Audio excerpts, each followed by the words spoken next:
Edifice, kind of a more analog option compared to the Casio. Many of them have integrated or geometric bracelets, sapphire crystals, solid quartz movement. Next, the Orient Bambino classic automatic dress, it's kind of the best starter watches under $150. Now, of course, the Casio or pretty much any G-Shock you could find within this price range, like the DW5600, 6900, a ton of great options, all durable workhorse watches that are pretty much indestructible. Many of them have 200 meters of water resistance, so you can swim with it, no problem. My personal favorite is the Casio because I love the analog hybrid digital display, and it's kind of cool and sleek, a little bit more modern than some of the other options, but any of them are classics. Next, the Casio Edifice, kind of a more analog option compared to the Casio. Many of them have integrated or geometric bracelets, sapphire crystals, solid quartz movement. Next, the Orient Bambino classic automatic dress watch. Sometimes it goes a little bit over this price range, but often it can be found for under that. Similarly, the Orient Mako and Ray, two great affordable automatic dive watches with 200 meters of water resistance, but if you can save up a little bit more to the $200 to $300 price point, I would suggest looking at the Orient Komatsu instead, as it has a sapphire crystal, which is much more scratch resistant and, in my opinion, slightly better design. Next, the Citizen Eco Drive Garrison. Now, this is one of my favorite Citizen watches. I think this is one of the cleanest takes on the field watch design, and at this price for $150, you get it their Eco Drive movement, which is solar powered, reliable, super accurate. It can go for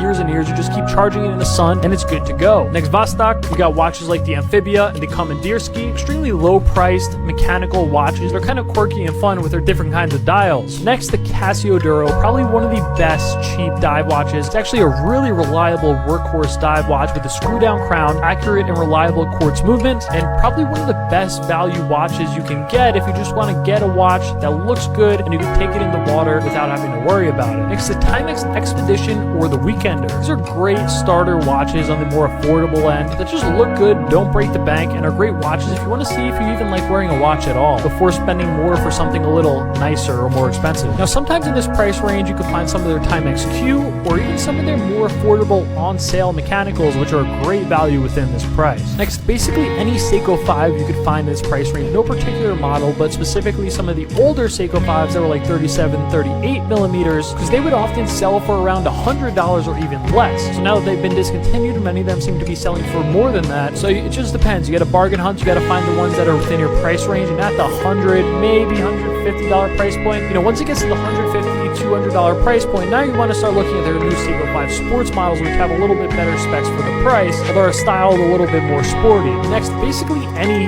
Casio digital watch. I mean, you got the F91W, the A700, the AE1200 World Time. I can go on and on, but that's for another video.